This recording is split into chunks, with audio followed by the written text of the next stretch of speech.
and has meaning. Each moment is meant to be experienced and cherished. Welcome to Anxiety Simplified Podcast. I'm Joanne Williams, and I'm going to share ways to refocus this anxiety energy to a more productive and effective way to go through life. You already have all the tools. I'll just remind you how to use them. We'll be tuning into your own power to choose and find more joy and peace. Let's get started remembering this wisdom. Well, welcome everybody to Anxiety Simplified.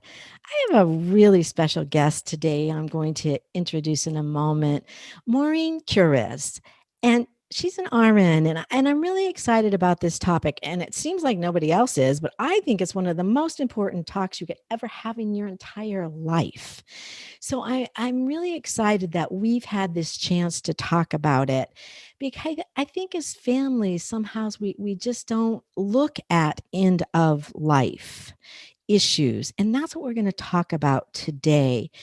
And Maureen really is on a mission to inspire millions now of families to start a candid conversation about death, or really before death, hopefully, while they can still influence what happens before they go. And she has some stories we're going to start with and share from her shifts as working as on the oncology ward, hospice, and an ICU nurse that are poignant and powerful. And we're going to encourage listeners to get their wishes documented and discussed right now. So, this kind of empowerment can be a gift, a true gift for every family member, and be the vehicle to really have some big side steps to costly conflicts. Oh, I can tell you stories too as a licensed clinical social worker with it. The family conflicts that you can avoid before relationships really can be severed forever, or fractured is a nicer word. Whether families engage with Maureen for facilitated family discussion, so you can have some help with this with Maureen, or join one of her group trainings that are certain for you to make sure that this end of life conversation will start and come to a winning conclusion. That's really what we want, win-wins for everybody. So before I introduce Maureen, I just want to do a little summary of the show today. We're going to start with a story that really inspired Maureen, that she has heard from families. I may have some along the ways too, that are the reason that Maureen started this mission to facilitate having the conversation, the talk. We have a lot of talks during our lives, during adolescence. I talked with one of the Black Lives Matter issue. They have to have the driving while black talk, or the young men talk. This is one of those talks that needs to happen just like these other ones we have in life. So we're going to start to, now to talk with families and choose this as one of these talks to focus on for end of life planning. So here are some of the questions. What is advanced life planning, and why is this important? What are the first steps that you need to take? When is the best time to start this planning? And why is this such a difficult topic to talk about? And how do we start it? How do we broach it? And when should we broach it? And besides family members, who else should really be involved in this to know about it? So, Maureen, I'm so happy to have you here. And so, please, anything I missed out in your introduction, please say even more about yourself, and just start maybe with your story of why did you start this million family mission? Well, thank you, Joanne, for having me on. This calling, if you will, it's been in me for 30 years. I was a younger nurse. I had probably been working 5 or 6 years, and I was working in the ICU. I had worked oncology. I'd seen a lot of death, but this one woman was admitted. She was 62 years old, and she was admitted to the ICU. She'd been playing tennis in the morning, and she was driving her mother home from a doctor's appointment, her 85-year-old mother, when she slumped over the wheel of her car. And the mother pulled her from the car and started CPR as best she could. This was like in the early 90s, and not everyone had cell phones. Finally, a gentleman came along and helped her, but she ended up in our ICU. And this 62-year-old woman, she had 4 children. She was on the ventilator and every machine you can imagine. And over the course of 2 days, she wasn't waking up. And the doctors had to come and share with the family that she was brain dead. She had no brain activity. And that is when the fighting really began. 2 of her children wanted to take her off life support because they realized there was, their mom wasn't there anymore. And 2 of them accused their siblings of trying to kill her. And it became a war zone. But she didn't have a husband, and she had no healthcare power of attorney, no one to speak on her behalf.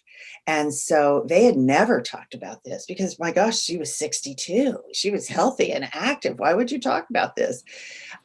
But that woman lived for over 6 weeks, unresponsive, with fighting going on in her hospital room, and her mother sitting at her bedside daily, just crying, saying, "What have I done? I've destroyed this family." Well, she did, I kept reassuring her, she did everything that she should have done. Her daughter was healthy and 62, and she did what she rightly should have done. But this family, I know, actually it was about 25 years ago, I know they are still fractured to this day because it was so deep and so messy. And I just, right then and there, I knew I never wanted anyone I loved to go through something like that. I became a huge advocate for powers of attorney for healthcare, so you can have someone legally speak for you. She did not, and she ended up with a long hospital stay and just fuel for the fire, if you will, with those kids and their war with each other. It was heartbreaking. So you took away from that this is important. Families need to talk about it way before they ever think that they need to. Before they ever think. It's so important to think about it now while we're healthy, while we're don't have medical issues. The real reason to think about it now is because we don't know what's going to happen later today or tomorrow. I have a friend that was in a terrible accident this past Sunday, and she is hospitalized with multiple broken bones. She was on a ventilator. She does not have a power of attorney, despite our conversations of years. And she's not married.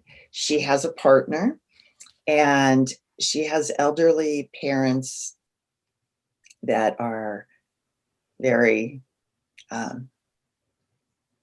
abusive to her because of her lifestyle. So, and they would become the guardian or their decision maker. Legally her next of kin.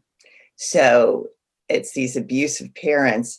They're in Palm Desert. She's on the East Coast. There. And so her partner they've slipped into this role.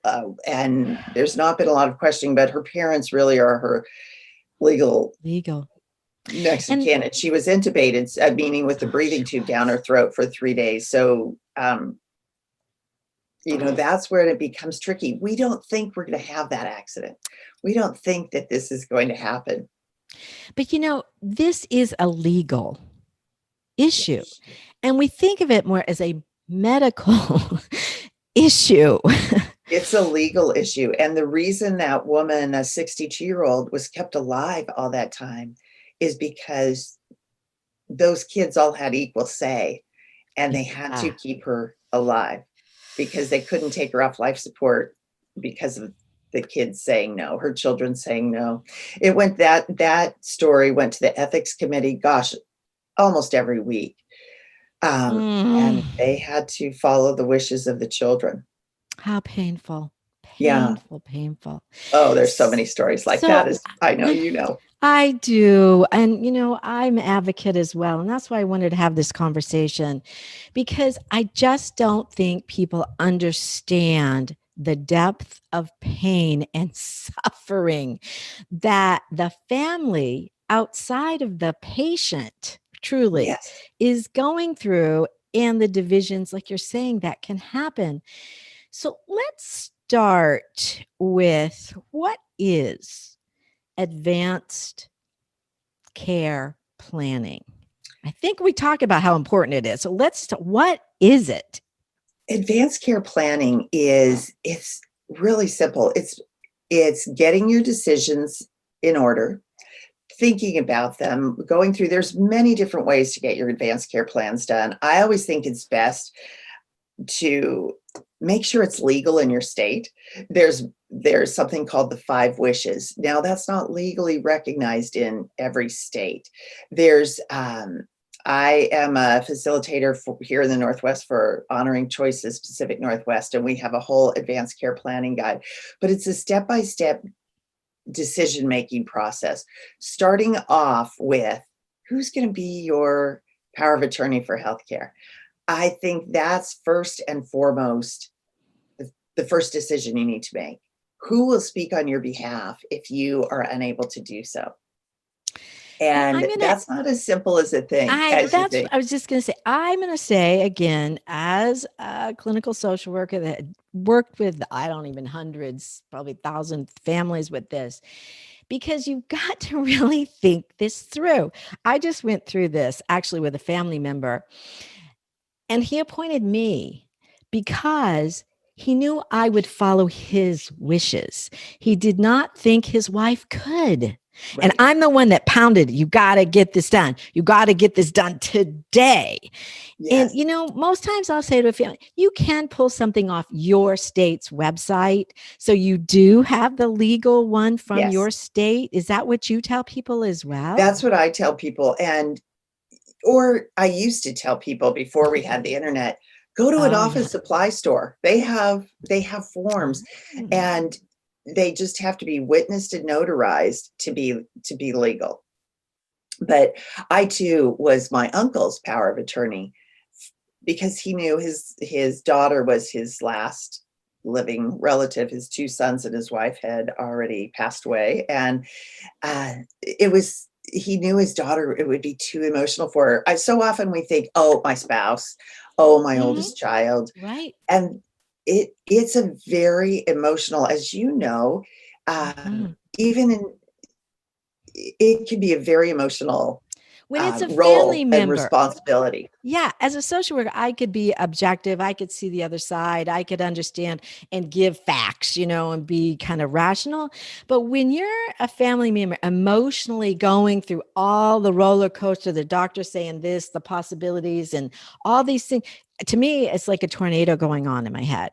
Right. So that's another reason to get this done early then. Well, the other thing, so always ask permission. I'm going to tell you a story about that. But like with my uncle, you have to choose someone that will be strong enough to stand up to those doctors that push you to do something that they or don't an want. Insurance company. Mm-hmm. I love that. We're insurance companies, the powers of attorney are insurance companies.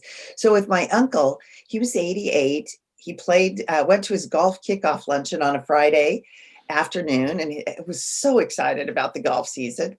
Saturday morning, he didn't wake up. But he wasn't dead. He just wasn't responsive. And my mom kept calling me, Bill's not answering the phone. Well, he ended up with a huge bleed in his head. And he was not waking up. 2 weeks before, he had driven up to Seattle from Palm Desert to visit us. And he and I rich conversation again about, okay, if anything happens, what I want. And it was only because we had these conversations over the years that I was able to stand up to this neurosurgeon that kept trying to push me for surgery. And the first, the neurosurgeon said, well, we need to go in and evacuate the bleed in his head. And I said, well, will he be able to play golf after you evacuate that bleed? Well, no, but I'm sure we can get him talking some again. And I said, well, that's not good enough. Will he be able to live alone and do all of his own activities of daily living? Well, hopefully we can get him to have some movement. But 5 times I had to tell this neurosurgeon no before he heard me. And it was my beloved uncle. It was heart-wrenching for me. It was very emotional, but I stood firm in what You knew his wishes. I knew his wishes. And that was the gift he gave me. He gave me the gift of conversation and knowing, so that when I had to make that difficult decision, I knew I was making the right one, and I was honoring him. As much as I hated to lose him, we thought that he would be with us well into his, we thought he'd be one of those active late 90-year-olds, but that wasn't in the cards.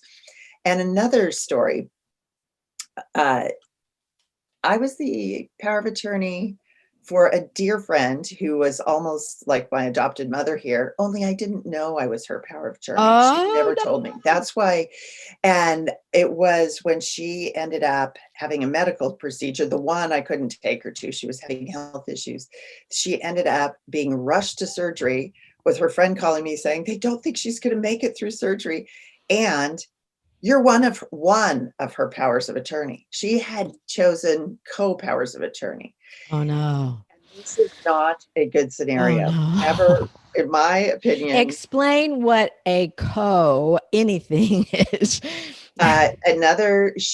Two of us had equal say in her end of life decision making. The problem is she never had discussed any of her wishes, anything with either of us. And this gentleman, whom I didn't know very well, we disagreed on what she would want, because we were guessing. It was such an awful, stressful time. I'm gonna say kind of the opposite of this right now, because what I have seen and having been a medical power of attorney, it's their wishes. It's kind of clearer to me. It's like, it's not about me. It's not about my decision. It's not about what I'm going to say. It's about what they have decided and told me. And I am just the spokesperson because they cannot for their wishes. It's not mine. So in that scenario, you don't even get that. I fell back on my nursing experience. This man was save her at all costs. And her kids had flown in from New York, and I was trying to extrapolate information from them and honor them also, where he and her children had an antagonistic relationship. It was really an unfortunate situation. She pulled through. Oh, good. She did pull through for a while, and her kids were able to say goodbye to her, which was a huge blessing. But co-powers of attorney are not a good thing. Even if you think you're going to be on the same page, you don't know at a time of crisis. You just don't know how you're going to react. And you're complicating an already complicated issue. Yes. Is my experience. So it's always best to have that primary power of attorney and then the secondary in case you can't fulfill your role. Maureen, I want to go back to your original story of that family that fractured. And you said that patient was 6 weeks and then died. Is that what happened there? She was, I think, 6.5 weeks, and I was her primary nurse. So, and you were her nurse. It was so hard to walk into that room every day thinking, this poor woman, she was brain dead. I don't know if she heard, but I was always just after her children not to fight in front of her, because it's my belief that you can hear that's the last sense to go. And it's been proven to me over and over again. Yes. But, yes, she lived for 6.5 weeks. So you ended up being her nurse, and you had to listen to that family for 6 weeks. Did they ever resolve anything? Did they ever? Never resolved. Did she die? Not naturally, but her heart just finally stopped. So they did and not they couldn't choose get it. her. We did CPR on her. I was not on that day, but they did CPR on her for quite a while. They had her breathing, obviously she's on the ventilator, but they could not get her heart started, which was such a blessing for her. Yeah. That could have gone on. Another man in the ICU in Boston, when I was working there, 6 months he was on. Now these days they would be transferred to rehab facilities, Right. but back then they kept it in the hospital. That's another interesting point that I don't think anybody knows about. And I am going to do a follow-up podcast on that. There are so many things people do not know. And if you're not on the inside of this, and again, as a social worker, I was, because financial issues Financial people come into this that people have no idea. There's going to be a hospital bill. Well, I think people don't even realize. My sister-in-law is a principal at a school in Texas, and she had one of her second grade students was killed with his father in a traffic accident. And the family did not have the money to get the bodies out of the morgue to a funeral home or mortuary. They had to set up a GoFundMe And to. that's what a social worker does. Yeah. Usually we're the ones that figure See, this if people out. don't even think of that there's financial cost on all sides. I have a friend that jokingly says she and her brother, they're both single. So they said, if anything happens, we're called to the morgue, we're going to say, no, we don't recognize them. But kiddingly. But the other thing about being transferred when you are into, when you have a tube down your throat to breathe, or that you aren't, your heart maybe not even, pumping right or whatever, and brain dead, you don't stay in the hospital, and like on the movies or the shows, you go to a skilled nursing facility or a long-term facility, which unfortunately, working for a medical group in Palm Desert or Palm Springs, I did that for 5 years there with one of the biggest medical groups, and they called them warehouses, and it was just so sad. And it brings me to that movie, something about the beasts of something, I don't know, but it's like the guy says, please don't plug me into the wall. But it's almost like that's what it is. And it, to me, I couldn't go in there. It tore my heart out to know what truly happens. Again, when somebody does not have the power and understand that if the life, just like you did for your uncle, if you can't play golf, if you can't do this, if you can't, I don't want that life to be plugged into a wall to keep me alive. Well, that just takes me to the next step. So after you choose your power of attorney, think about, what does living well mean to you? What's a good day for you? And living well is different for every single person. For me, it might mean that I have to get outside every day, be able to dig in the dirt in my garden, be able to do all my own care. Like my uncle, it was to be active and independent and play golf. For another, I took care of a gentleman, and he was very content with moving from his wheelchair to his recliner to watch his favorite sports. And to him, that was a good day. So that's where it's different for all of us. So we really need to examine what's a good day for us, and what is it right now. Don't think of how it is for you now. And another thing I tell the people I work with is, this isn't something that's one and done. You're advanced. So with advanced care planning, you make the decisions and then you document them on an advanced directive. So that's the deciding part. And there's a lot of wheels to that. And it takes time. It's not just something, I'm going to sit down and get this all filled out today. I mean, you have to really think, would you want life support? At what point life support is being put on that ventilator, the breathing tube down your throat? Would you want CPR started if your heart should stop? These are all really questions that shouldn't just be answered and say, oh no, not check off under a box. any circumstances, or yes at all costs.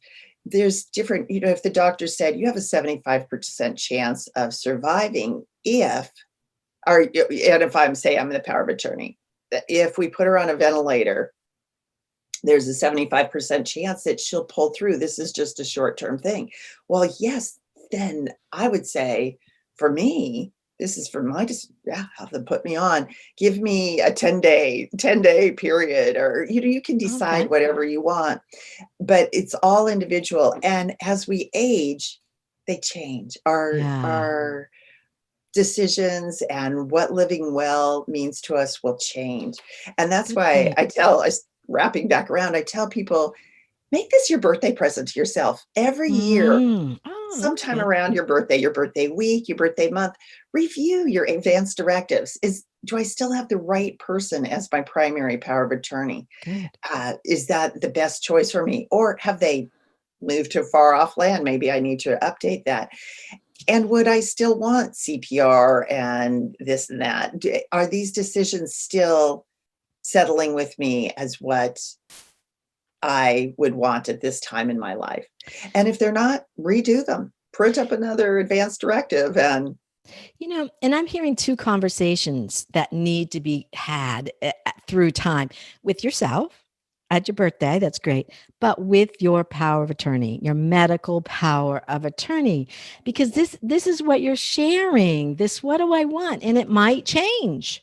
So that's another thing. When you're choosing your power of attorney, they have to be open to listening to you and hearing your wishes. They have to be open to stepping into that role and being able to honor your wishes no matter what, whether they agree with them or not. It's about you. Mm-hmm. Good. And the other thing I think when choosing power of attorney, circling back, is that choose someone that you would trust no matter what to make a decision on your behalf if you have never actually anticipated a scenario.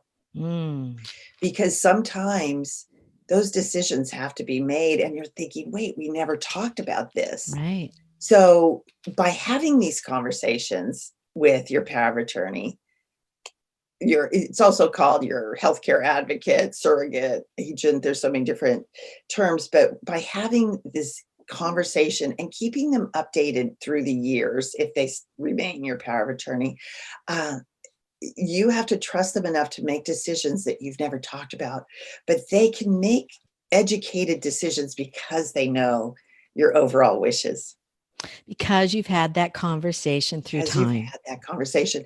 The other people that have to, in my opinion, have the conversation with you, your family or those that you love, those that matter most to you. Others. And family could be blood relatives. It could be, family that you've chosen to come into your life.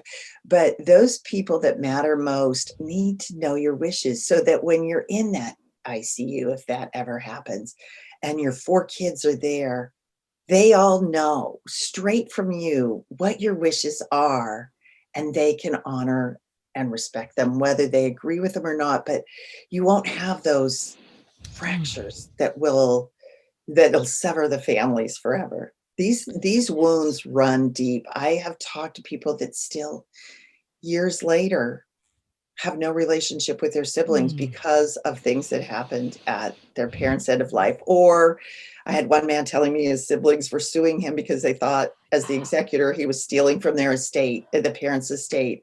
And so these things, and conversation opens the doors for healing, for the ability to walk through this journey together as a cohesive unit. I can even hear, but remember when we were at Christmas and we talked about this together, we were all sitting together and she said, or he said, it sometimes, okay. Oh yeah, I do remember this now. Yeah. Because we do a lot of times have these conversations, but maybe it's not specifically, we're going to sit down, we're going to talk about who do you want? What is this about? It's more of a casual sometimes discussion, but you're really talking about a specific sit down. Are you? I am talking about a specific sit down where you decide to host a family meeting, and the holidays are great times. Okay.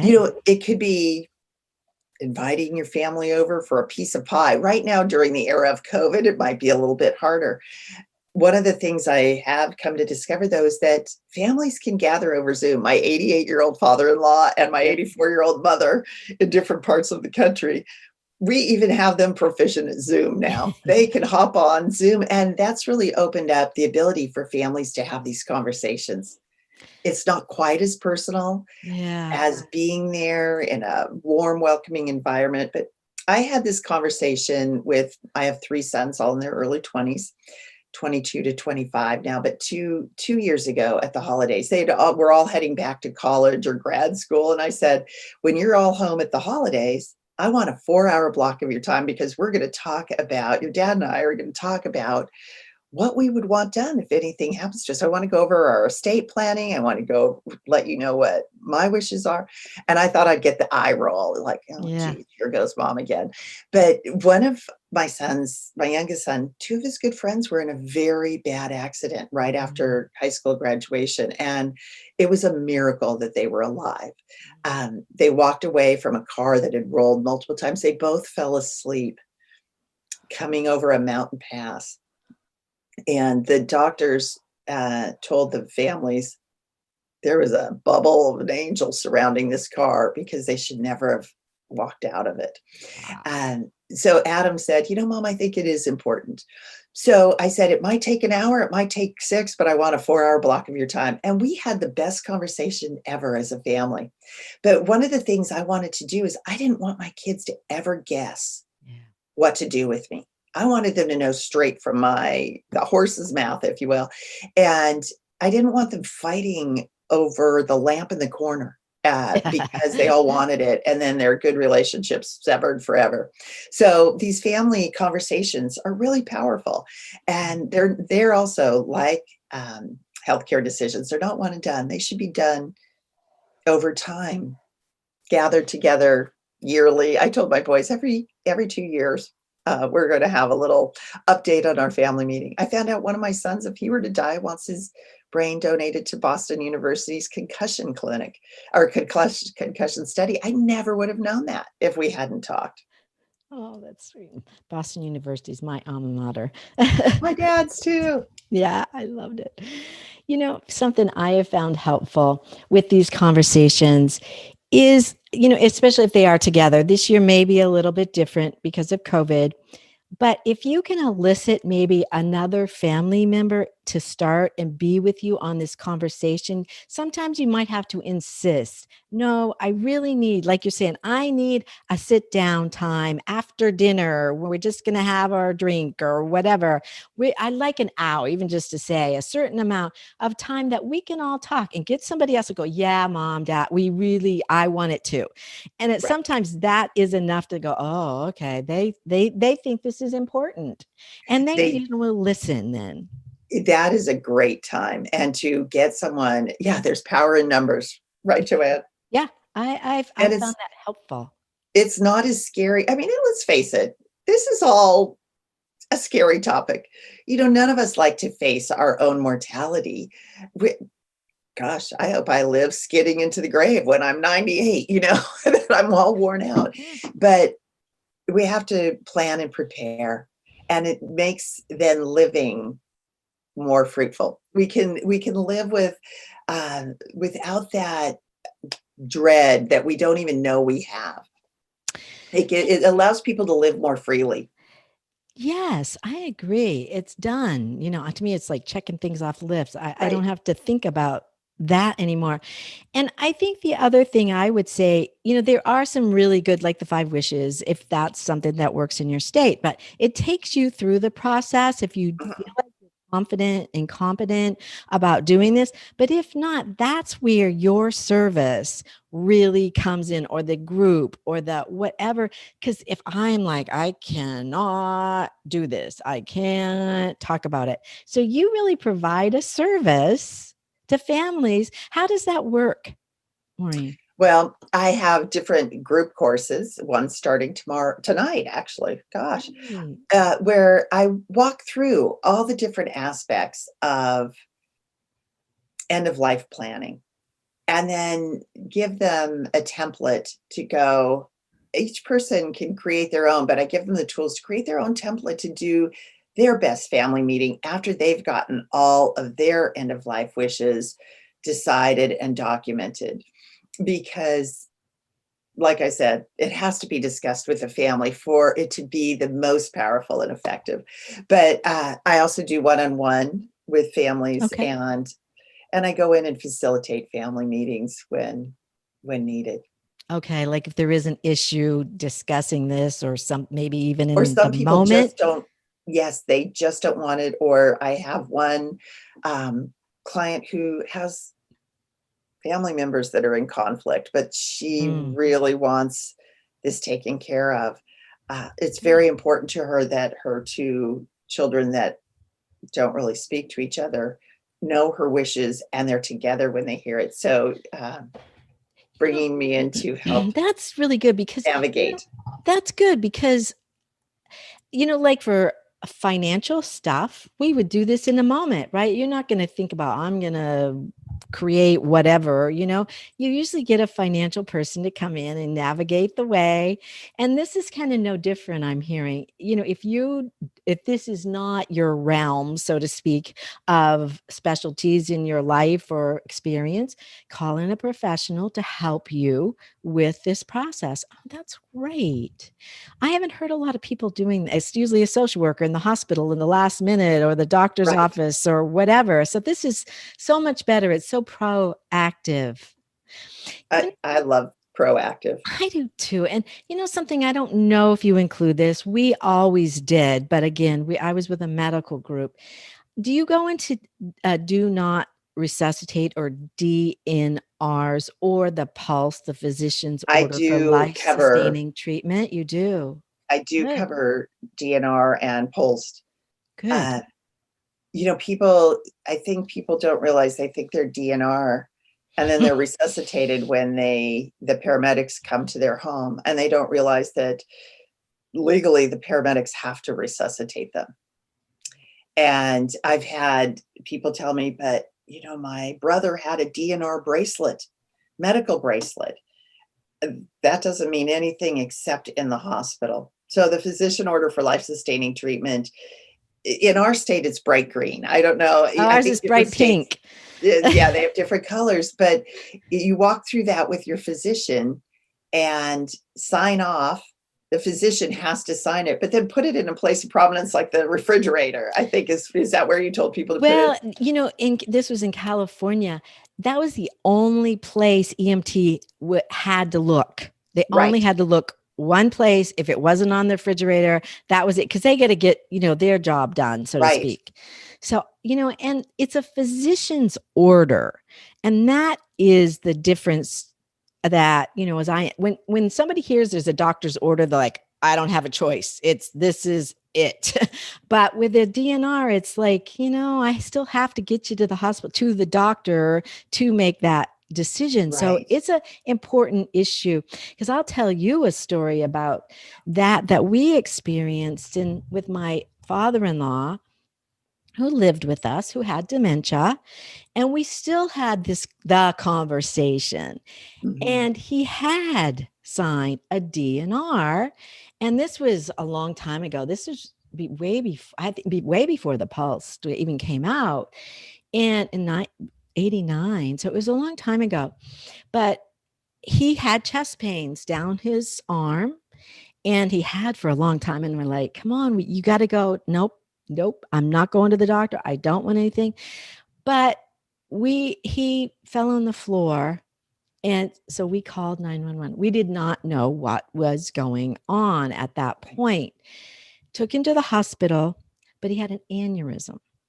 So, and when the doctor said, we want to take you to surgery, we had also the medical power of attorney, but they said there was a 15% chance of survival, not functioning or anything else. And we're like, no, he has been clear. He's had pain. He does not want to live any longer. I remember that emergency room nurse saying, well, why did you bring him in then? And I'm like, what do you mean by that, Sonny? That did not go over well. And I'm like, because No. we did not know. He goes, well, if you bring somebody to the hospital, we have to do something. And I'm like, no, you don't. And I'm like, well, there was not a physician's order at the moment. So, the DNR is partial. But if that doctor insisted, we probably would not have had, or if we had a certain doctor and not the doctor we had, they could have taken him in. And he was 75 or not, something like he was getting up there and very clear about his wishes. So unless these things are kind of in stone, you still don't know what might happen. And he was Right. so clear with us. He did not, he knew he had dementia. He knew he wasn't thinking right. And still they could have done surgery. So you got to do these things, get them in stone so everybody knows what's what. Well, first of all, shame on that nurse I know. for. I still remember it to this day. What is I it? know. 40 years ago or whatever? Yeah. And you are so right. We have to, but luckily your father had you to advocate for him. I know, exactly. I mean, because otherwise he would have been taken to surgery. 15% chance. And he would have lived the rest of his life, plugged into a wall, I'm afraid. It's not Well, okay. and I think that goes back to doctors are trained to heal and to save Right. lives. So that's what they want to do. They want to give, their all to try to save that life. Yeah. Which I can appreciate, but they're like you're talking about, it's the value, it's the life you're going to be able to live, the quality. Mhm. And I know my mom is really clear about that. She's now 83. It's like quality. If I can't move around and do things, I don't Right. want to continue. So this conversation is so, so important, Maureen. And I am so glad you are having this. And any final words, or I want you to tell about your offering too. It's a really nice, great offering to our listeners. Well, I have a free giveaway. It's a conversation starter for different scenarios. How to start the conversation. It's called Speaking of Dying, Scare You to Death. So you can log on to Start the Talk Now and go and download that free PDF form with different conversation starters. Great. Oh, that everybody do this, please. Because I feel like with my family, I'm always the pusher. You gotta do this. Who is it? Let's make everybody know it, And I hope somebody in listeners' families are doing this as well. Here, Maureen is offering you the start of what to say, how to say it, and when to do it. And we've got the holidays coming. Zoom or not, you can Zoom the talk. Zoom the talk, or hopefully somehow we can gather. I don't know. Our numbers are spiking here in Seattle, so I don't know if it's going to be a different year, but it's all the more reason to have this talk. This is all the more reason with COVID. We have 225,000 people that didn't know they'd be gone last February. Young people too. Young people. And that's why this conversation is so important, because we have this virus that we don't know if we'll catch it or not, or if a family member that we love will come down with the virus and not survive it. So I think it's escalated the critical nature of these conversations. I agree. Yeah. And you also have a website too that they can go to. I'll put this on the show notes too, okay. But can you say my Start the Talk Now is just easier to remember than my startthetalknow.com. Okay. And my website is Radiant Morning. Morning with a U in it. We're putting U in morning. It's .com, radiantmorning.com. Okay, great. So everybody, you can check out Maureen in different places. She's got the group. She's got ways that you can share this. So thank you so much for having this conversation for our families. Really, this is for everybody to actually get along better. And so, Thank you, you. Joanne. You're so welcome. So, I'm going to next podcast, I'm going to continue this conversation because there's so much that I'm realizing after talking with Maureen that I have gone through as a medical social worker that people don't know about Medicare, what it does not pay for. Families think it does. For instance, assisted livings. So, I'll just go through some of that in the next podcast. So please stay tuned. Cover hospice and palliative care too. I will absolutely cover hospice and palliative care. Thank you. Because those, again, are benefits of Medicare. And that is even if you're young, and even if you think you only have a few days, that is not what hospice is. So absolutely good point. And I don't think I had that. So I will cover hospice and palliative and what are the difference and what to do. But I also have a Saturday, 1 p.m. Eastern Time, Facebook Live that I invite people to ask me questions and I answer those, or I just go through something that I am seeing and feeling and hearing might be an issue that is important. So please listen in or go to Anxiety Simplified and you can see more resources, or I'm happy to put up resources there. All right. Goodbye for now. Thank you for listening. Please support our podcast by rating, reviewing, and subscribing. Please, to show your support. And remember to use and practice a skill we shared today to feel the joys of life. Remember, you can always call us 760-485-6784 for that free 10-minute consultation where we can discuss your next step. Or you can go to our website at anxietysimplified.net for more on how to get certified for an emotional support animal today. And remember to share the love.